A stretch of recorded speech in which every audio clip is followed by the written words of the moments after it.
Welcome to today's edition of the program. On Press Hour, we do not suppress our emotions. What we do is that we let our good sense lead our debate, our discussion on Press Hour. Ladies and gentlemen, welcome once again. The debate, whether or not examination is the true test of knowledge, has a space in empirical research. The finest minds today questioning whether examination is the true test of knowledge went through the same process of knowledge acquisition, assessment, and certification, with examination as the yardstick. This debate gains steam by the day because standards are falling. Standards are being questioned. The utility aspect of knowledge, which is the finality of knowledge, acquisition, is sandy. It is wavering. This is from a general perspective, though, so our support, our encouragement, and our total support to those students, to teachers, and establishments, also parents who continue to shine the light of standards and excellence. That is still the silver lining on which we based our hope today. Standards of education, getting better or getting worse in Cameroon. That's going to be our focus on today's edition of Press Hour. And for now, we have two guests. In the studio, we have Professor Willibrod Zengwa, who is the president of Heritage Higher Institute of Peace and Development Studies. Prof, you're welcome. Thank you, Kilian. Permit me say thank you for inviting me, and I wish the viewers a good viewing. The educational process in Cameroon seems to be on a standstill, and I'm glad that we are supposed to do a dissection of what is and what is supposed to be done. Permit me say that I'm here as president of the Comparative Education Society in Africa, which is very interested in what comparisons should be done between the educational systems here and there and what should be done to improve on what we have. Thank you very much for giving that detail, which is important, so related to the subject that we have on hand today. And permit me introduce to you Mr. Sabum Humphrey. He is the principal of St. Mark's English High School in Bandumu. It's in Yaoundé. Am I right? So, perfectly right. You're welcome to Press Hour. Welcome. Thank you very much, ladies and gentlemen, televiewers. I want to say that I'm very honored to have been invited to take part in this discussion as far as issues that concern the nation is concerned. I equally want to use this opportunity, with your permission, to acknowledge the presence of Professor Willibrod Zengwa, who happens to be my academic father, my lecturer, my supervisor, and he has been my coach, my role model, and my mentor. It's an opportunity to be on set on a national television side by side with him to construct the state. I find it an honor. And this is a clear indication that he has been doing a wonderful job. I believe there are hundreds and thousands of people like myself out there that has been trained by him. Prof, this is an honor. Thank you very much. From the way you speak, I think that he should also be honored. Just your introduction shows that Prof has done something we are going to see in this program that some other teachers have not done. That's exactly what I said. And in my introduction, I said thumbs up to those teachers, to those parents, to those institutions that still give us hope by doing the right thing, by producing products like you. Yes, thank you once again for coming. But there's something I want to tell you, to share with you here. He has been your mentor, your father, but on the set here, you are a co-panelist with him. Exactly. You should be yourself. And even prove to him that, yes, as we always say, parents say that if I ended at D, my child should end at E or beyond. That is what we expect from you. Thank you. We are waiting for Ojong Stephen. Ojong Stephen is a publisher of the Median newspaper. He should still be on his way coming, the pressman that we had on this panel. The other panelists that we may not have is the principal of a government high school in Yaoundé. It's known of his fault not to come. His hierarchy, the regional delegate, gave him the permission to come on press, and 1 hour before the program, she withdrew the permission, and that's why we're not going to have a full house. We want to tell the regional delegate that this program is live. If she wants to make such a decision, she should take time and do that early enough than to frustrate the guests and frustrate the program.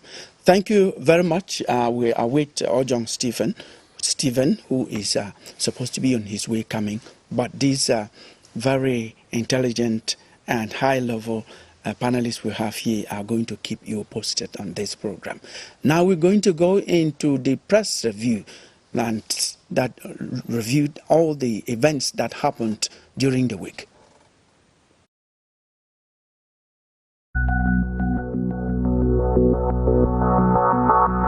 This week has been eventful, both at home and abroad, with a good number of events unfolding across various domains.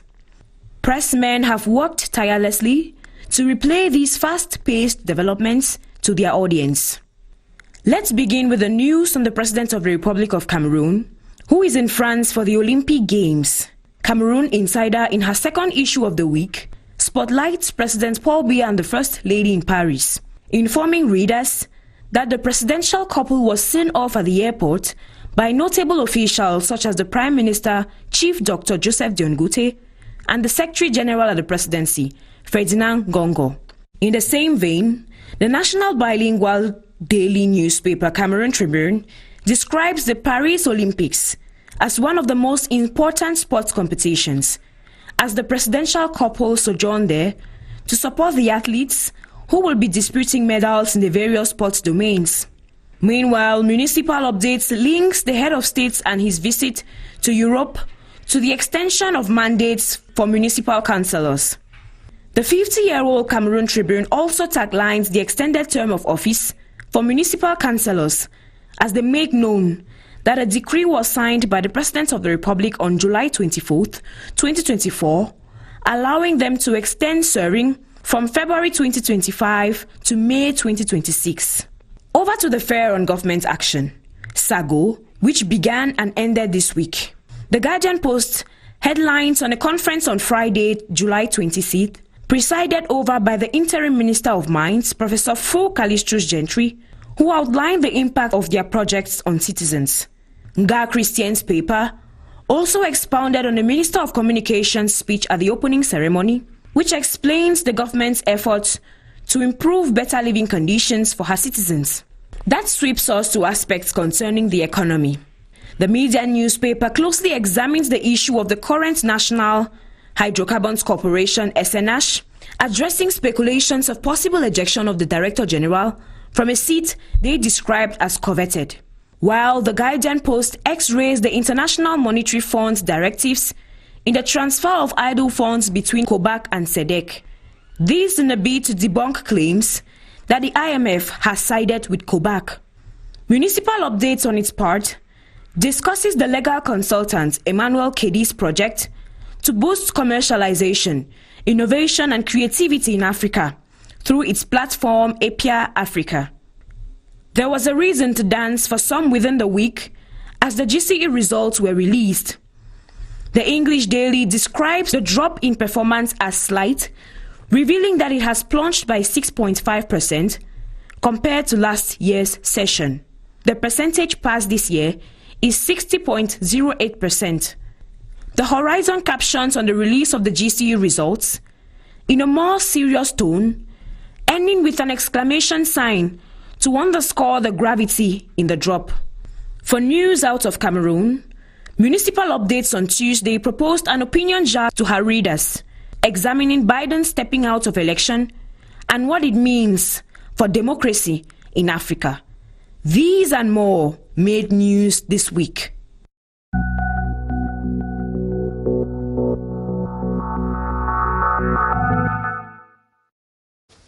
Yes, sir.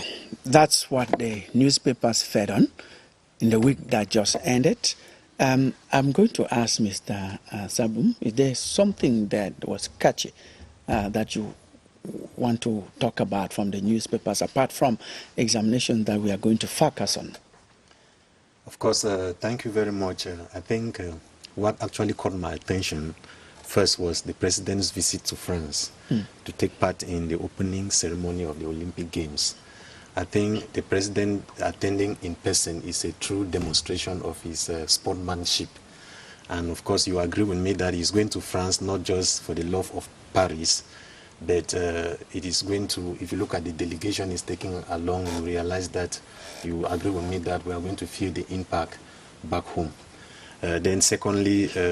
Before you go to the second point, just note it, there was a summit, Olympic summit, with some heads of state, with the United Nations Secretary General and some other officials, that was focused on seeing how sports can be an engine for development. So you are okay with what you've said. So it's not just going to watch the opening ceremony of the Olympic Games. It is also to look at some of those things in the summit. Yes, your second point? Okay, the second thing that captured my attention was the fire disaster that swept away in an entire family. Is an aspect that is recurring practically everywhere. And we have a firefighting unit in the country, and possibly this fire disaster is recurrent possibly because maybe the units are focused only in particular areas. So it is really bad to note that an entire family was wiped out as far as fire incident is concerned.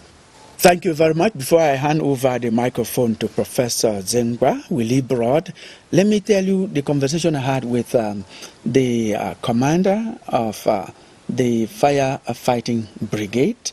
That is the biggest person in that headquarters, who told us that the biggest problem they have when an incident like the one you're talking about occurs is that when immediately it happens, the people, instead of calling them first, before looking for alternative means, while waiting for them to come, the people get into action trying to help the situation, and when it is out of hand, that is when they start calling, and when they come, they say you've come late. So the message he gives to the public is that immediately you see any fire, any incident of drowning, any sort of thing that requires their services, you call them first before you go to try to do whatever thing you are doing. And I take advantage of this to say the firefighting brigade's emergency number is 118. Yes, Prof. Well, I think what Mr. Sabum raised is very important. Each time the president moves out of the country with a strong delegation, the impact has to be felt, because they're not going only just for sightseeing, they're going for politics, for economic, for social reorientation of their policies vis-a-vis the country.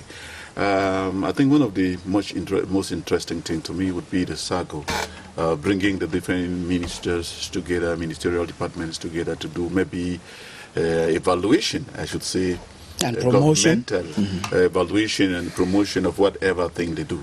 But my great concern would be, how does this concretely impact on the populace? I think this should be very recurrent, and the focus should not only be cross-examining the facts and figures of what they have been able to do in their different ministerial departments, but how these should practically impact the populace. I think these are the issues, and of course, whenever journalism is concerned, we are interested. I think the journalists are actually playing a great impact in the field in whatsoever thing they're doing. I think those are issues which hold my attention. Thank you very much, Prof. And at this moment, we are going to delve into our discussion, our debate for today. We're asking the question, are standards getting better or getting worse in education in Cameroon? That is where we begin. Beginning with you, Prof. How will you assess the standards? Are they getting better or they are getting worse in Cameroon? First, we are going to go into the reasons afterward. Yeah, I think that is a very intriguing question, because if you do a general evaluation, you have to go segment by segment. Education would be an umbrella term. Is it under the Ministry of Employment and Vocational Training? Is it under the Ministry of Scientific Research, which is under education? Is it secondary education? Is it higher education? Is it sports and physical education? So education will be. So what I should be able to say is that in some areas of education in this country, the standards are really, really falling. Should I say they're stagnant? And in some areas, I think we see a few steps forward.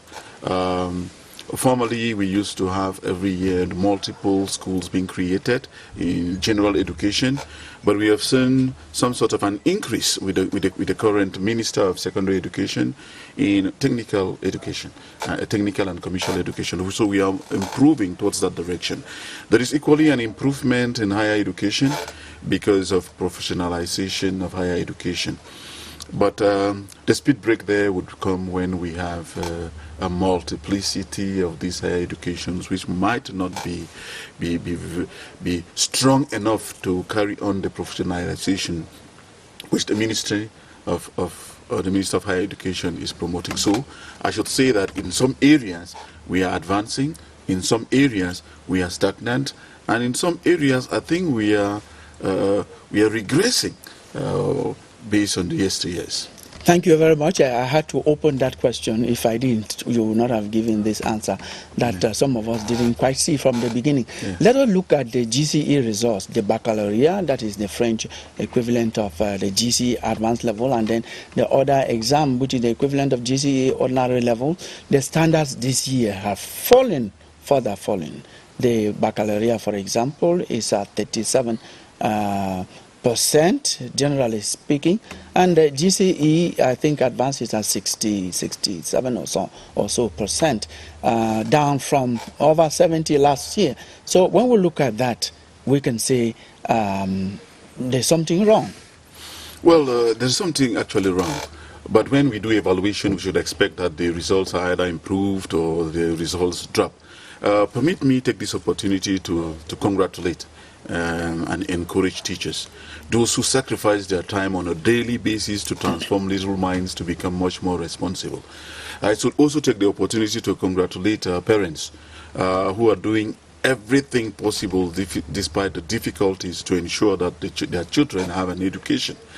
And then to the students who passed, be in all the exams, we should wish them congratulations. And to those who failed, I think if they did not fail, if they did not try, they will not fail. So there is every reason to have tried and failed. I think there is also an experience. In all of that, we've had an education. Now, to come back very clearly, what is wrong? It's a holistic approach, if I have to talk about what is wrong. There is limitation in government policy. There is limitation in the manner in which parents handle their children. There is a lot of laissez-faire amongst the students on how they tackle their education. So the falling standards will be tackled from a holistic perspective. Exactly, and we jotted that down. We're going to look at the responsibility of the students, of the teachers, of the parents, and of the establishments themselves. Now, let me ask you the same question, Mr. Sambum. Are standards falling or they are rising? It is getting worse or it is getting better? Okay, thank you very much for that question. Just to cue off from where Prof ended, judging the standard of education in Cameroon will depend on two principal things: the curriculum that have been defined by the government and the result. Now, the government has defined, the different ministries involved in education have defined the curriculum. Now, the question now is it properly interpreted by the different stakeholders? Is the knowledge and skills properly transferred to the students? Is the expected result acquired? It is the answers to this question that can enable us to know whether the standards are actually failing or not. Now, but I want to say that there has been a considerable effort on the part of the government to uphold standards. Now, if you look very well, you realize that government, this time, the ministry in charge of education is tilting towards professionalization, skill development, competency development, and we have introduced the CBA, which is more of competency-based approach in order to enable our students acquire the necessary skills so as to be able to address the life situations they face around. So government, the curriculum is quite rich, and considerable efforts have been made towards that direction. Then if you look at the policy of digitalization, that all of this is made by the government to keep pace to changing times and enable Cameroon meet up with international standards.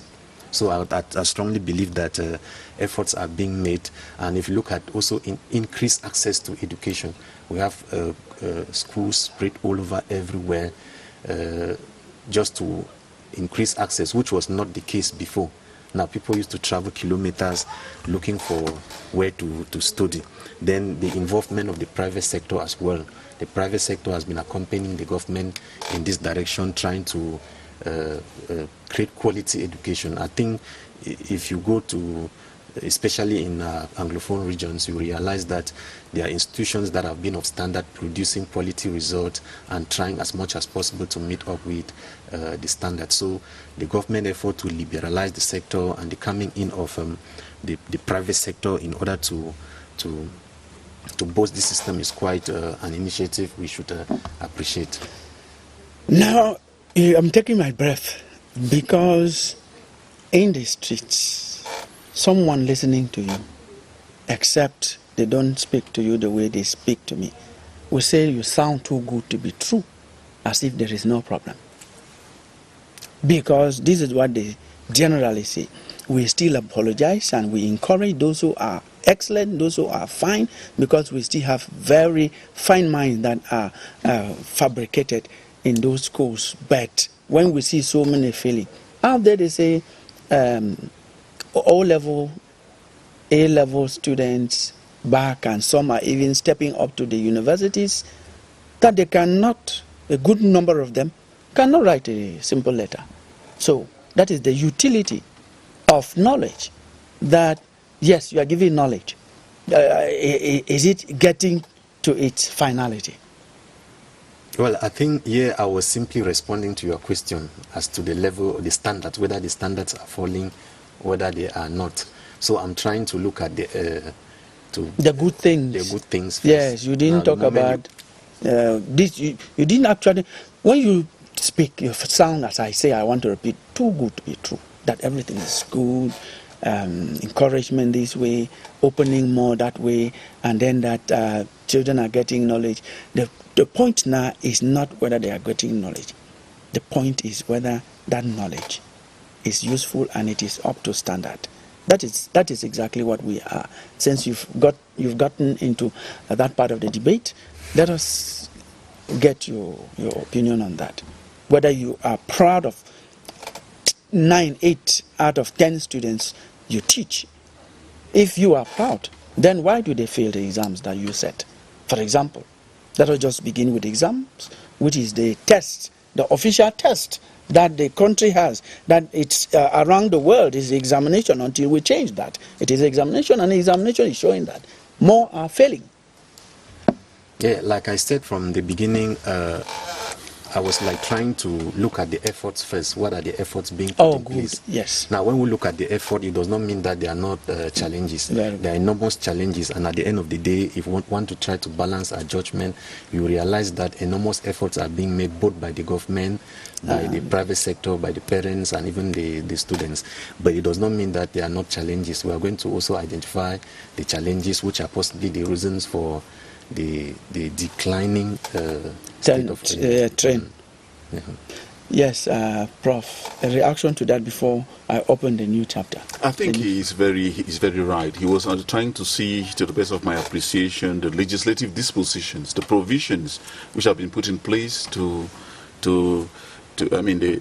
actually encourage and improve on the education in the country.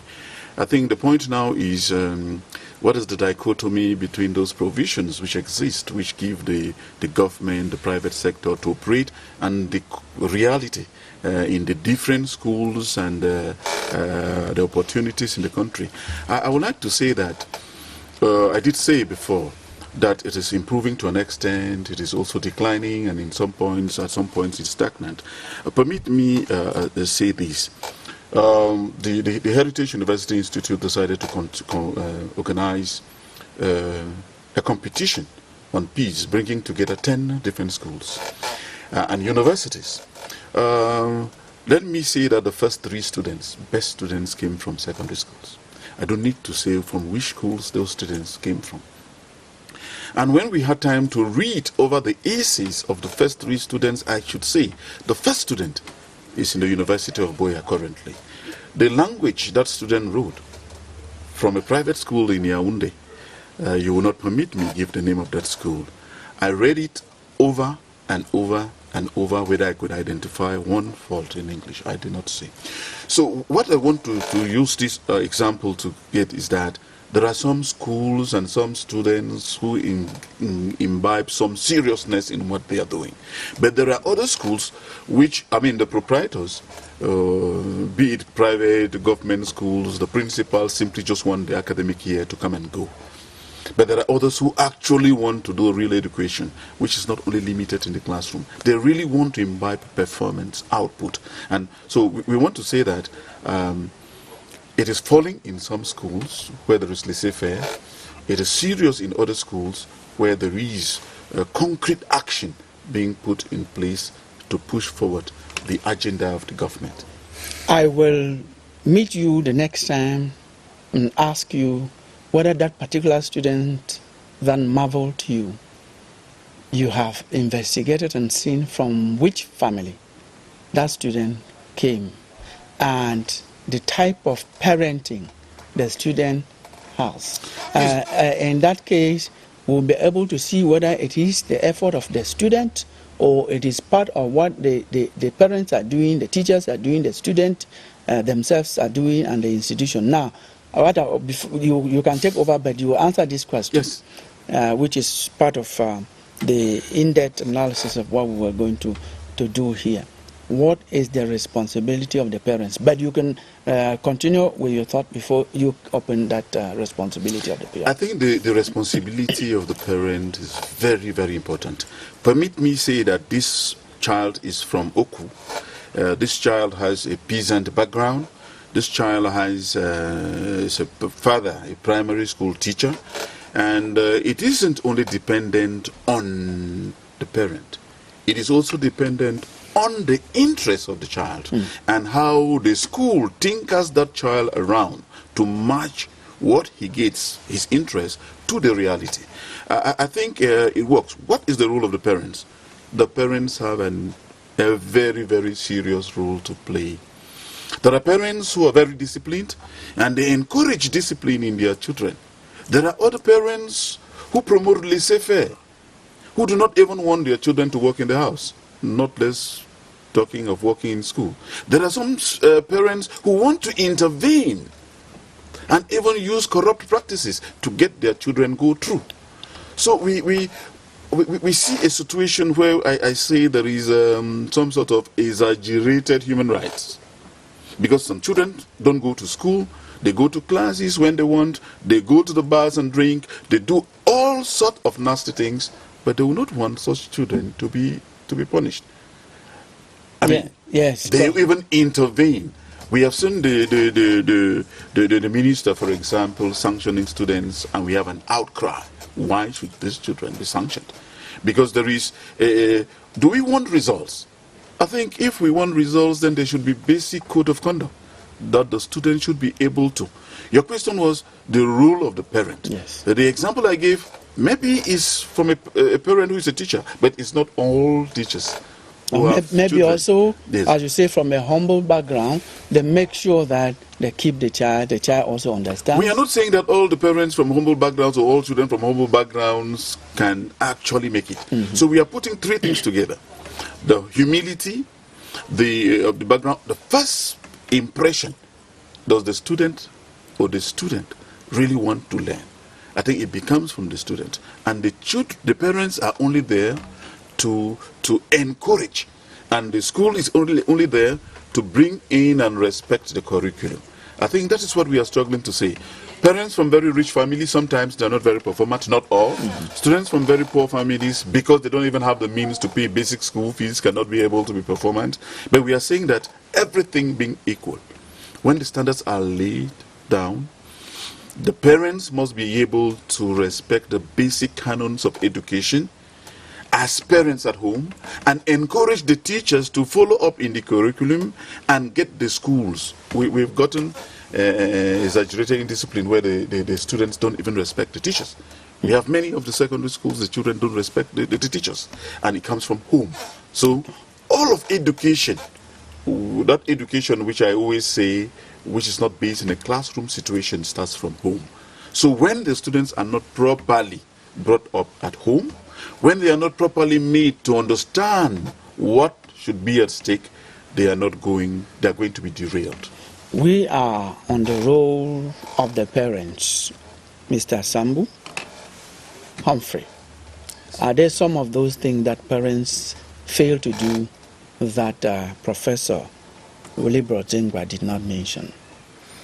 Of course, there are quite many. As a school administrator, I'll be able to identify a good number of them. And I must say that parents are very instrumental as far as the children's education is concerned. And if today we're talking about falling standard, parents are largely responsible for that.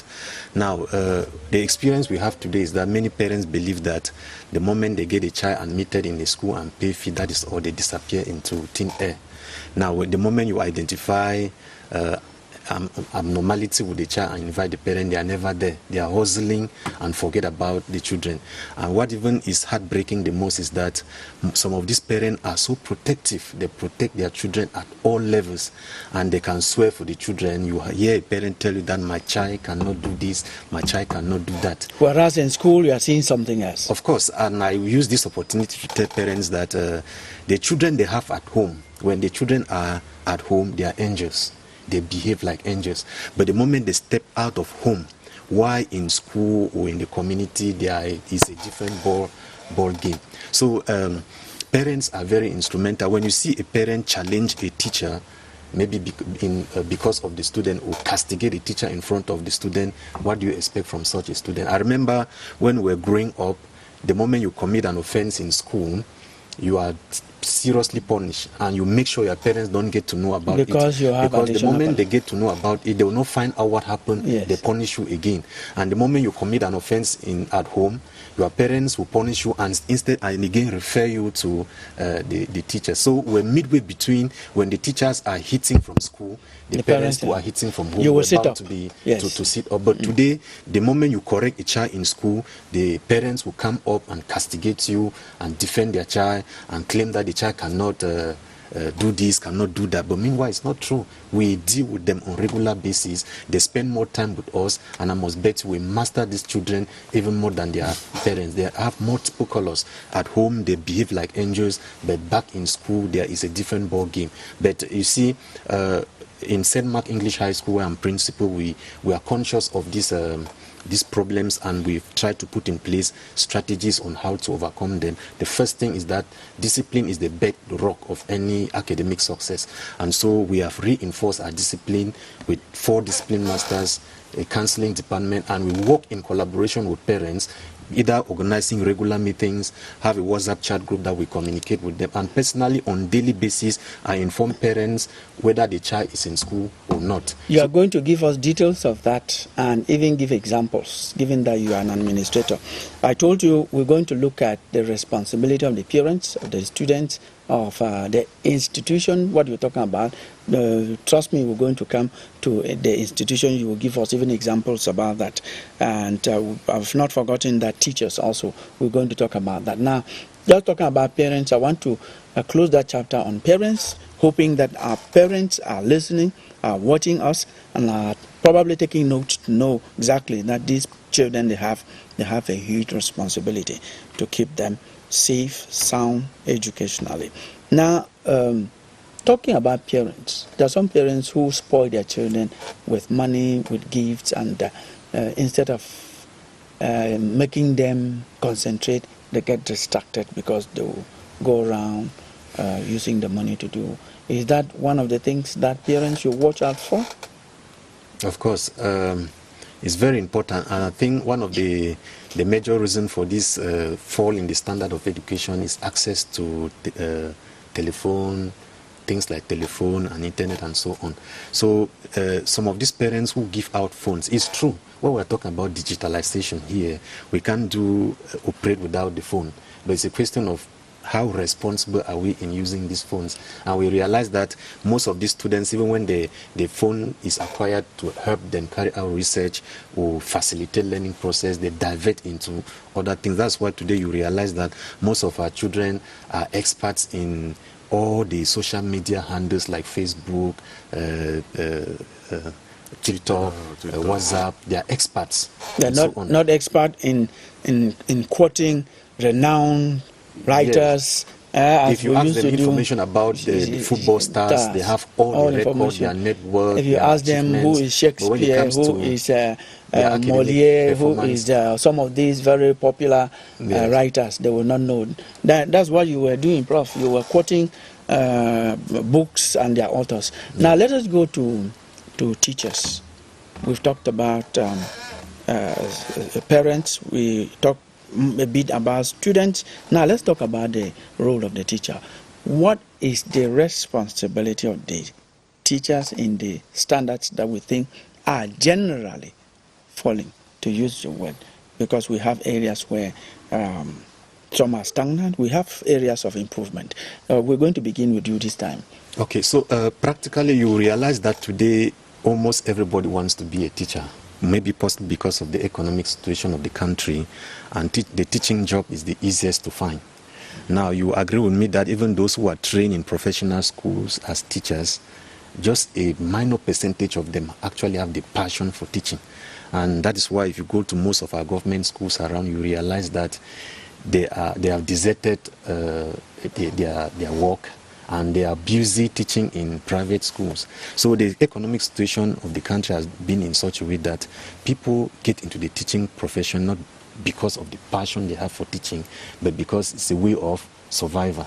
Now, in this case, at the end of the day, children entrusted into their hands end up being frustrated, especially in government schools. That's why you see there's most parents remove their children from government schools to send them to private school where there's close follow-up and attention and availability of... By the same teachers who have abandoned their workstation to elsewhere. I think the government is listening. The government has been following up, should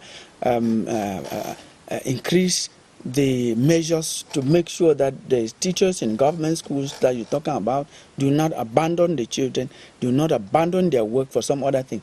Because for one thing, it's true, teachers need more, but teachers have regular salaries. I'm told teachers have allowances more than so many other calls that we have in this country. Yes, so it's good you raised that point. The next point, teachers. Okay, a good number of teachers, some teachers maybe for one or two reasons may not really carry out research in order to update themselves as far as first teaching, the most recent teaching methodology is concerned. The absence of research is felt with the bad result we have out there. So it's quite disheartening on the part of the teachers who develop a kind of lukewarm attitude as far as their own work is concerned. It boils down to the same thing I said concerning lack of interest. Now it's just a question of maybe getting food on the table or getting matriculate, as it is fondly referred to in Cameroon. Prof, a teacher, you've been a teacher at all levels, I should say, at all levels of education. Now, I followed the results of the GCE and why not of other exams, public exams in Cameroon. And in some centers, you see nil, niang, 0%. You are a teacher in your class at the end of the course or at the end of the year. No student passes, or you have a very low percentage. You should be ashamed and you should abandon the job. Yeah, that's a very trying question. But if you permit me for a few seconds, I will get back to something. Yes. I was school principal for 15 years. And I know that in discipline, the students hate when they invite their parents to school. Mm-hmm. That's the worst punishment to give a student. Okay. But like he was saying, Sometimes when you invite those parents to school, they instead come and defend their children. So I want to use this opportunity to say parents should always visit the schools and talk with the school administration in order to imbibe that discipline. They will know the teachers. I'm going to the question about the teachers. They will know the teachers who are teaching the children. They're going to do a follow-up and all of that. Now, what about teachers who are not performant? I think he said that. What are these teachers teaching? In which schools? Public or private schools? What is the quality of the teachers who are being recruited in terms of the private schools? Do the proprietors simply want people to be in class, or they actually want teachers? Do these proprietors organize seminars to retrain their teachers? Does the government actually, I know the government does some retraining. I want to think that it should, depending on what population size the class is, but it should be, I have always insisted that the strength of any teacher should be measured from the weakest student in class. Okay. A teacher should not go to class and is solving mathematical problems. The first students who can answer the question, you stop at that. You should instead measure your strength by seeing that the worst student gets to above average. Therefore, any teacher who teaches and there is a nil, that teacher has a very serious problem with himself, because he has not tried to transform the weak. I mean, even the best student has not been able to make it. And then what about the worst? Is it the blame? Should we blame the teachers? Yes and no. Yes, because it is his responsibility to be assessed, because that is public assessment. If a teacher teaches and the students failed, publicly he has been assessed to be a bad teacher. So it only calls on such a teacher to sit up. It calls on the private school owners to know what quality of teachers they get. It calls on government to be able to get in refresher courses. And this brings me to what I have said in terms of comparative education. Be it private, lay private, mission schools, be it government schools, these teachers are training Cameroonians. And therefore, whenever the government is initiating seminars to train or retrain teachers, they should be able to invite teachers from the private sector as well. He said something very important. Those teachers might be busy elsewhere, and where they are supposed to be, as far as their stations are concerned, they put very minimal interest. Don't be surprised that in government schools, some of the teachers who have been called upon to teach might have their students fail. That same teacher would have his students pass in a lay private school because, of course, he has greater interest there. Some of those schools have been abandoned. I think there is no secret. Many of the schools have been abandoned. We have gone to a school, permit me not call the name of the school, to recruit teachers to teach, because all the teachers in the community, I should say in my hometown, some of the teachers in some of the subjects have decided to stop teaching. Government, in short, all the schools in Womb, I'm not only there, all of the schools in the conflict stress areas have had the schools abandoned by some of the teachers. So we are trying to say that in order to make sure that the teachers are more performant, in order to make sure that the students pass their exams and respect what curriculum we are trying to imbibe on them, there should be a holistic approach in order to salvage the declining situations of the nil percentages in some of the schools. Yes, and I know the various ministers in charge of education, from basic to secondary to high school, whom I know personally, and I know them to be people who are strict. They are listening to what you're saying, and those teachers are not going to have it easy when this new school year starts come September. Now, in say 3 minutes, 1 minute, 30 seconds for each of you, you tell us this policy at a lower level that says no child should repeat a class. Is that not one of the factors that contribute to these standards? Because everybody let our people go. Ms. Killian, I think that's a huge question that needs several hours to expatiate on that. Let me say that there is no collaboration within the educational sector in Cameroon, in all. There is a Center for National Education in the Ministry of Scientific Research. The different ministerial departments, there are research works which have been put in place where this research, the outcome of such research are not being implemented in the field because of lack of collaboration. I think if there was collaboration amongst the different ministerial departments in education, you'll see that experts have carried on research to prove that the idea of setting everybody pass into the next class is counterproductive. So if these research works are being consulted and implemented, I think we are going to see something else. My personal opinion is that it has increased the falling standard. The students will not come to class. They know that they are going to move on to the next class. What efforts are they going to make? So we are saying that there should be some minimal sense of evaluation, because people have said, after all, evaluation or examination should not be the true test of knowledge, which I say no. Which we think that it shouldn't be. Evaluation is the true test of knowledge. You can evaluate it practically, orally, or in writing. There must be an evaluation.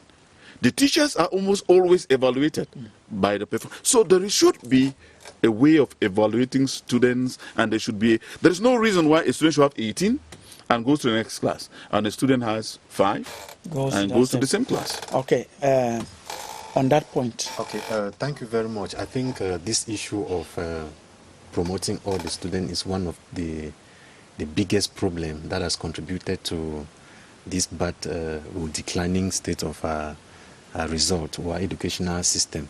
It is really bad because at the end of the day, students, the moment they are conscious of the fact that whether they work or not, they'll be promoted to the next class.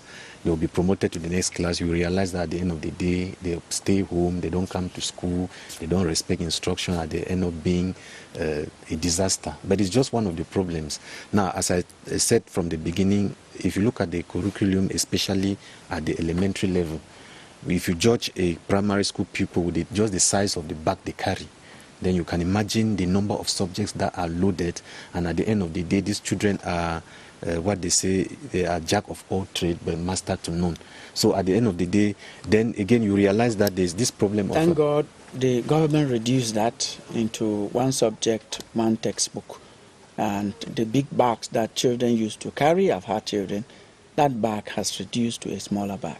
But there are just too many subjects that the mental age of the children cannot enable them to grab certain concepts. So it's still a major problem as far as that issue is concerned. If you look at this issue of skipping class, initially our class, primary school people used to have 7 years to write the government common entrance and the first school living certificate examinations.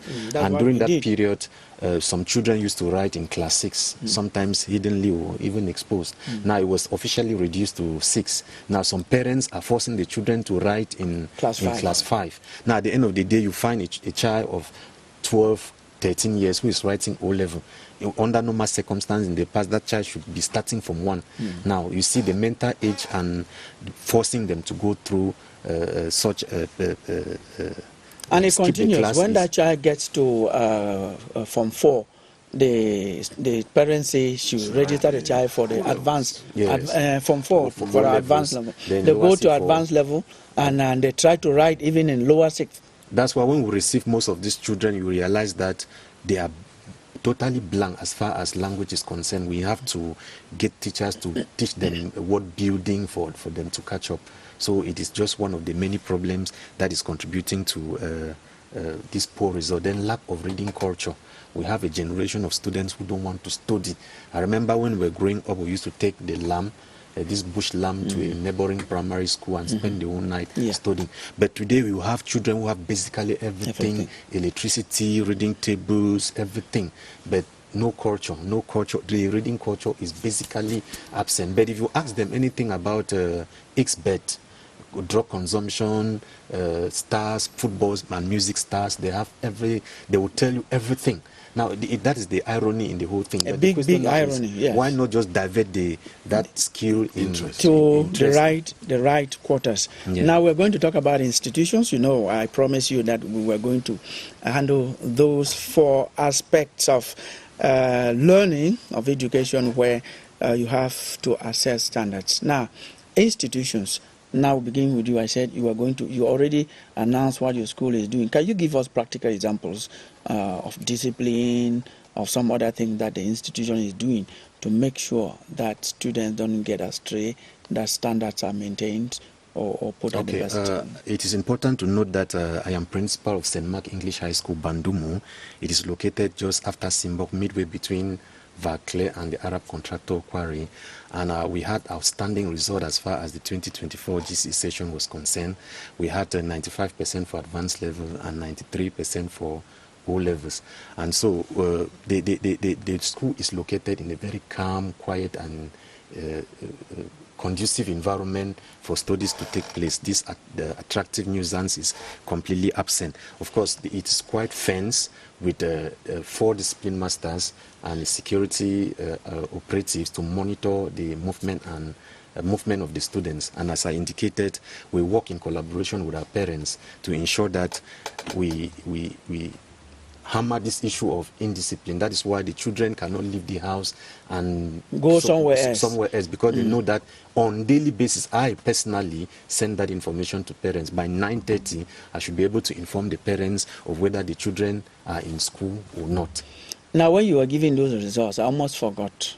It is said that private schools especially, the quest to have 100%, what they do is that they encourage collusion. They register some of their adult students as external candidates. If you are not doing it, others are doing. What do you say about that? Well, you should be doing that also. It may be true, but I must tell you that our students don't write independently. They write with other students under the same conditions. So there's just no way we'll have students with a series of A grades. Then I don't know how that collusion can be promoted in an environment where they are writing with students from other schools. Our secret is just that we have the best quality of teachers. We're trained, we organize refresher courses, we invite inspectors to drill our teachers, follow them up and give them, make them abreast with modern teaching methodologies. I hope you pay them well too. Of course, we don't pay say them. That if we don't pay them well, they will not be there, and of course, they will not be producing this result. Yes, we were talking about institutions. You also have an institution. You are, apart from being the president of Comparative Education for Society in Africa, you are also the president of the Heritage Higher Institute of Peace and Development Studies. So, in terms of institution, what is the role, what is the responsibility of institutions in the following standards? Yeah, well, let me just say that I had 2 daughters with A-levels this year, and one of them actually had A-levels from the St. Mark. Accept our congratulations on their behalf. Yes, and to the school. Let me say that we are running the Heritage University Institute of Peace and Development Studies, and we think that it is important. After a huge experience out of the country, we thought that it would be important for us to come and do education in another way. In the Heritage University Institute, we have created hubs in order to promote the system of education. By hubs, we mean that in all the departments, mechanical engineering, computer engineering, accountancy, we have students come together and actually create entrepreneurial tendencies. I must say that we are succeeding in this light because we just talked about fire disaster. We have a student who came out with a software that can determine the degree of heat in any environment and can reduce fire disaster. We are looking forward to exploiting such students. We, in the mechanical department, we've come out with a hub where our students are coming up with small machines that can pick dirt along the road. So how are we using these to promote the professionalization of education? We think that it is incumbent on us to come out with what he talked about, the reading culture. You know, in those hubs, we compel the students to be able to have practical. That is why we encourage research by giving out laptops, free laptops to every single student in that school, free of charge, in order to encourage them to work with students out of the country online in order to improve themselves and get the results. Thank you, Emma. There's so much about your school. We're talking about discipline in schools and institutions as a way of making sure that students maintain standards. Of course, In one minute, because we have 2 minutes left. we have the PTA, and like I said before, one of the best ways to ensure discipline in school is to build the social partnership with the parents. And of course, our institution is friends. We make sure that the students are responsible, because the first person to imbibe discipline and implement it is the student. So we make the students first and foremost to know that they are big enough, they should be independent, and nobody should be running after them. That is why we've hardly had a case of drug abuse, because we monitor the students very closely. That is why you will not get students of heritage dress anyhow. Well, they say we are in the university. We make sure that all sort of discipline is being imbibed so as to ensure that the results are attained. Thank you, and that will be your last word. What's your last word? Our time is up, Mr. Sambo. Well, the last word, with your permission, I believe the educational authorities are listening to us. We are talking about falling standard of education. And one very important aspect that is being neglected is the use of religious study. It is true, it is recognized and assessed in exams, but it is not considered. Yeah, when recruiting. And of course, you agree with me that when you train children without the fear of God, you are simply training intellectual devils. So we are calling on the government to ensure that religious knowledge is considered in writing competitive exams, in even recruiting and so on. Science on its own that should even help the government define its policies. And so what you hear today is that Cameroon saying État laïque. I don't understand if laïque means that it's a pagan state, but it simply has to do with the fact that there is a multiplicity of religion and there's no official state religion. But we see state officials, when they are appointed, they take oath of office by swearing with the Bible or the Quran. So it should be considered. And I think if we consider it and give the importance it deserves, it's going to contribute to moral rearmament and help to fight some of the ills we have in our society. Yes, and an aspect, a very big aspect of the lay state is that it is managed by civilians, liberties, and that is actually some of the things that they put in the in the lay state aspect. Prof, I think that was the last word that you had.